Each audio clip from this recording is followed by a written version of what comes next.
ఆంధ్రప్రదేశ్ విభాగానికి సంబంధించి ఈరోజు ప్రెస్ మీటు ఏర్పాటు చేయడం జరిగింది.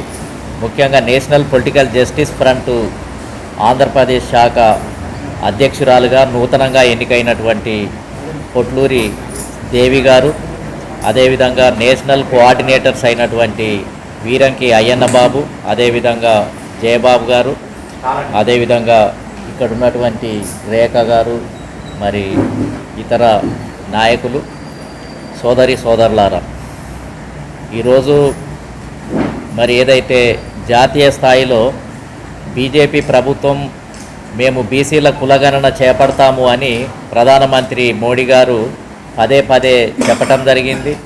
ఆర్ఎస్ఎస్ కూడా కేరళలో బీసీ కులగణన చేపడితే మాకు అభ్యంతరం లేదని ఆర్ఎస్ఎస్ కూడా మరి మద్దతును ప్రకటించడం జరిగింది. తీరా కులగణనకు సంబంధించినటువంటి క్వశ్చనియరు జాతీయ స్థాయిలో రిలీజ్ చేయటం జరిగింది.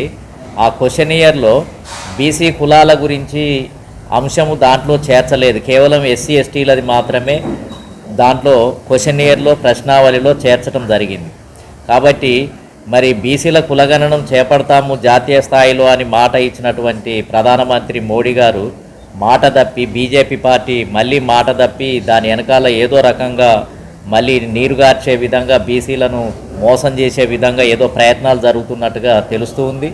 మరి ఇటువంటి సమయంలో ఇప్పుడు కనుక బీసీల కులగణనం కనుక చేయకపోతే ఇంకా 10 సంవత్సరాల వరకు కూడా అది చేయటానికి అవకాశం లేదు. ఇంకా కోర్టులన్నీ కూడా బీసీల జనాభా ఎంత ఉంది అని ప్రతిసారి జడ్జిమెంట్లో రిజర్వేషన్ల విషయంలో కానీ ఏ విషయంలో కానీ బీసీల జనాభా లెక్కలను అడగటం జరుగుతూ ఉంది. మరి జనాభా లెక్కలు కోర్టులు అడుగుతున్నప్పుడు వాటికి సమర్పించాలి అని అంటే ఓబీసీల జనాభా అనేది అత్యవసరం.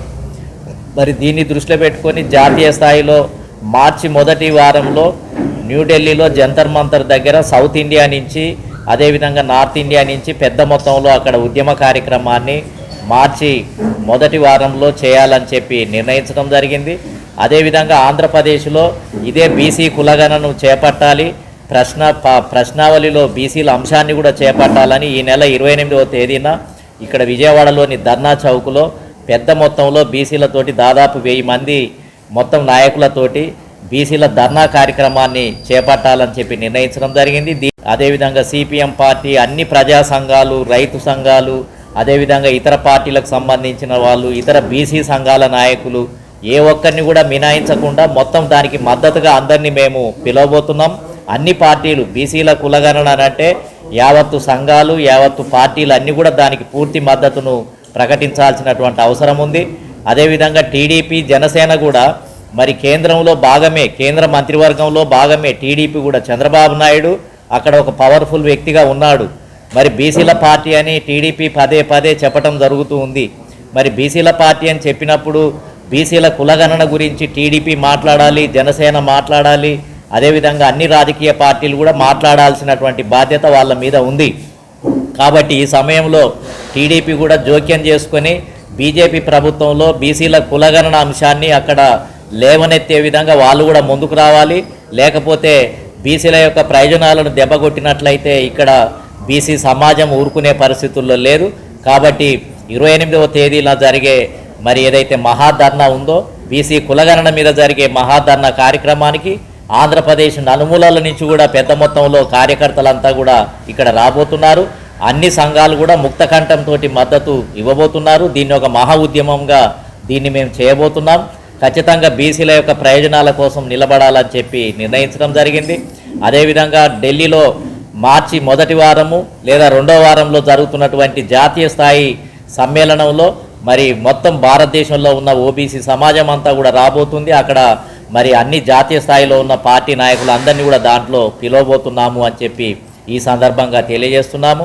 అదేవిధంగా మరి ఇప్పుడు ప్రభుత్వంలో జరుగుతున్నటువంటి నామినేటెడ్ పదవులలో కానీ, బడ్జెట్లో కానీ, మరి ఇతరత్ర బడుగు బలహీన వర్గాలకు దక్కాల్సినటువంటి వాటలో ప్రభుత్వం నిర్లక్ష్యంగా ఉంది. ఏ ఒక్క అంశాన్ని కూడా పట్టించుకునే పరిస్థితులు లేదు. కార్పొరేషన్లు, బీసీ కార్పొరేషన్లు చాలా మరి ఉన్నాయి, వాటికి నిధులు లేకుండానే ఉన్నాయి, ఆఫీసులే లేవు, కార్యాలయాలే లేనటువంటి పరిస్థితి ఉంది. మరి రుణాలు మంజూరు చేసుకునే విధంగా బడ్జెట్ కూడా కార్పొరేషన్లకు సరైన బడ్జెట్ లేదు, డైరెక్టర్లు లేరు. అంటే కేవలం అభివృద్ధి అనేది శూన్యం. మరి ఇటువంటి పరిస్థితుల్లో కొత్తగా ఒక ప్రభుత్వం ఏర్పడ్డ తర్వాత మరి ఎన్నో ఆశలు పెట్టుకున్నారు. టీడీపీ ప్రభుత్వం వస్తే బీసీలకు, బడుగు బలహీన వర్గాలకు ఎంతో లాభం కలుగుతుంది అని ఆశలు పెట్టుకుంటే చివరికి వచ్చేటప్పటికి మరి సంవత్సరంన్నర కావస్తుంది. ఏ ఒక్కరి ప్రయోజనాలు కూడా కాపాడుతున్నటువంటి పరిస్థితి లేదు. టీడీపీలో మరి ప్రభుత్వంలో బీసీ కులాలు పెద్ద మొత్తంలో ఉన్నారు. వాళ్లకు సరైనటువంటి ప్రాతినిధ్యం ఇవ్వాల్సినటువంటి అవసరం ఉంది. లేకపోతే మళ్ళీ అసంతృప్తికి లోనై ఈ ప్రభుత్వం మీద, ఈ పార్టీ మీద వ్యతిరేకత వచ్చే అవకాశం ఉంది. ఖచ్చితంగా మళ్ళీ ప్రజలంతా కూడా వ్యతిరేకించే అవకాశం ఉంది అని చెప్పి తెలియజేస్తూ, అదేవిధంగా మరి ఒక్కొక్కరి ఇండ్ల మీద ఈ మధ్యన దాడులు జరుగుతున్నాయి. ఆంధ్రప్రదేశ్లోనే చూస్తున్నాం మనం. టార్గెట్ చేసి ప్రజాస్వామ్యంలో ఎవరైనా ఒక పద్ధతి ప్రకారం మాట్లాడటానికి అవకాశం ఉంది. గతంలో వైఎస్ జగన్మోహన్ రెడ్డి ప్రభుత్వం ఉన్నప్పుడు కూడా టీడీపీ మీద, టీడీపీ నాయకుల మీద కూడా మరి దాడి చేసినటువంటి సంఘటనలను కూడా చూశాం. మళ్ళీ ఇప్పుడు టీడీపీ అధికారంలోకి వచ్చిన తర్వాత మళ్ళా వైసీపీ నాయకుల మీద ఇండ్ల మీదకి వెళ్ళి దాడి చేస్తున్నటువంటి దాన్ని కూడా చూస్తూ ఉన్నాం మనం. కాబట్టి ఈ రకంగా ఈ రెండు పార్టీలు దేశంలో ఎక్కడ లేని విధంగా వ్యక్తిగతమైనటువంటి దాడులకు, ఇంటి మీదికి వెళ్ళి దాడి చేయటము, కుటుంబాలను భయకంపితులం చేయటము, వాళ్ళను బీభత్సాన్ని సృష్టించటము అనేది ఇది ఏ రకంగా ప్రజాస్వామ్యం అవుతుంది? ఇదే రకమైనటువంటి పద్ధతి కొనసాగితే ఇంకా ముష్టి యుద్ధాలు తప్ప పూర్వకాలం ఉన్నటువంటి మాఫియా లేకపోతే మనీ మాఫియా ఏ రకమైనటువంటి పద్ధతులు ఉన్నాయో మొరటు పద్ధతుల్ని అనుసరిస్తున్నారు. ఏదన్నా ఉంటే డిగ్నిఫైడ్గా విమర్శించుకోవాలి, ఎండగట్టాలి. అంతేగాని మొత్తం మా హయాంలో వీళ్ళు మాకు సహకరించలేదు అని వైసీపీ వాళ్ళు టీడీపీ నాయకుల మీద, టీడీపీ ఆఫీసు మీద, మొత్తం కుటుంబాల మీద, వాళ్ళ భార్యల మీద మాట్లాడటం. మళ్ళీ ఇప్పుడు టీడీపీలో ఉన్నటువంటి నాయకులు మళ్ళీ అదే పరిస్థితి, మళ్ళీ వైసీపీ కుటుంబాల మీద, వాళ్ళ భార్యల మీద, కుటుంబాల మీద, తండ్రుల మీద మొత్తం ఏంటిది అని అంటే బీభత్సాన్ని సృష్టించడం అనేది ఇది ఏ రకంగా మంచిది? చంద్రబాబు నాయుడు జాతీయ స్థాయిలో నాయకుడుగా ఉన్నాడు, సీనియర్గా ఎన్నోసార్లు ముఖ్యమంత్రి చేశారు. హుందాగా ఉండాలి, హుందాగా ఎండగట్టాలి. కానీ ఈ రకమైనటువంటి దాన్ని ప్రోత్సహించి వీళ్ళ అమాయకులు ఆయా పార్టీలలో ఏదో ఒకటో రెండో ఎమ్మెల్యేలుగా ఉన్నారు. వైసీపీ కాలంలో టీడీపీలో కూడా అమాయకంగా ఉన్నటువంటి బీసీలకు ఒకటో రెండో ఎమ్మెల్యేలుగా, మంత్రులుగా ఉంటారు. వాళ్ళను దృష్టిలో పెట్టుకొని వైసీపీ దాడి చేయటం, మళ్ళీ ఇప్పుడు టీడీపీ మళ్ళీ వైసీపీ నాయకుల మీద దాడి చేయటము ఇది కరెక్ట్ కాదు. ఇది నిజంగా వాళ్ళ అమాయకులు, వాళ్ళ పార్టీ నాయకులంతా కూడా జగన్ మీద ఉన్న కోపాన్ని జగన్ పార్టీలో ఉన్న బీసీ వర్గాల మీద, కాపు వర్గాల మీద, బలహీన వర్గాల మీద చూపించి వాళ్ళను దాడులకు గురి చేసి ఒక్కొక్కరి మీద 50 కేసులు పెట్టడం ఏంటిది? ఇది చాలా దుర్మార్గమైనటువంటిది. దీన్ని ఫుల్ స్టాప్ పెట్టాల్సిందే. రెండు పార్టీలు కూడా ఆలోచించాలి. మొత్తం దీన్ని ఆపేయండి. చాలు. ఇది దేశమంతా చూస్తే అసలు ఏంటిది? ఇది అధికారం కోసము అబద్ధాలు ఆడటము, ఒకరి మీద ఒకరు నిందలు వేయటము, లేని వాటిని చిత్రీకరించటము, అభూత కల్పనలతోటి పార్టీల మీద దౌర్జన్యాలకు దిగటము, ఇది ఏ రకంగా కూడా మంచిది కాదు. కాబట్టి దీన్ని ఆఫ్ చేయాల్సినటువంటి అవసరం ఉంది. ఏదన్నా ఉంటే సిద్ధాంతపరంగా మీరు విమర్శించుకోండి, లేకపోతే ఎండగట్టండి. అంతేగాని అసలు ఇది ఎప్పుడన్నా ఉందా ఆంధ్రప్రదేశ్లో? గతంలో ఏనాడన్నా ఉందా ఈ రకమైనటువంటి దాడుల చరిత్ర? ఎక్కడన్నా ఉందా? ఇది అంటే కొత్తగా సృష్టించబోతున్నారా? ఒకప్పుడు మరి రాయలసీమలో ఏదో ప్రాక్షనిజము అని విన్నాము. కొన్నిసార్లు అక్కడక్కడ జరిగితేనే మళ్ళీ శాంతి, అదేవిధంగా అందరం మంచిగుండాలి అని వాతావరణం అంతా మారటానికి చాలా సమయం పట్టింది. మళ్ళీ ఇది ఒక కొత్త సంస్కృతి, ఇది ఎక్కడ లేని కొత్త సంస్కృతిని సృష్టిస్తున్నారు. దీన్ని ఇంతటితోటి ఆపాలని కూడా మేము విజ్ఞప్తి చేస్తున్నాం.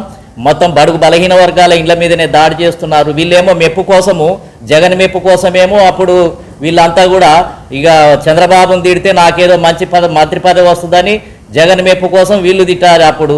ఇప్పుడు మళ్ళీ చంద్రబాబు నాయుడు మెప్పు కోసం వీళ్ళు దాడి చేస్తున్నారు. మళ్ళీ వైసీపీలో ఉన్న బడుగు బలహీన వర్గాల ఎమ్మెల్యేల మీద, ఓడిపోయిన వాళ్ళ మీద దాడి చేస్తున్నారు. ఇదేం పద్ధతి ఇది? కాబట్టి దీన్ని ఆపాలని చెప్పి కూడా మేము ఈ సందర్భంగా విజ్ఞప్తి చేస్తున్నాం. మరి అన్ని వర్గాలకు కూడా ప్రజాస్వామ్యము అని అంటే అన్ని వర్గాలకు ప్రాతినిధ్యం ఇవ్వాల్సిందే.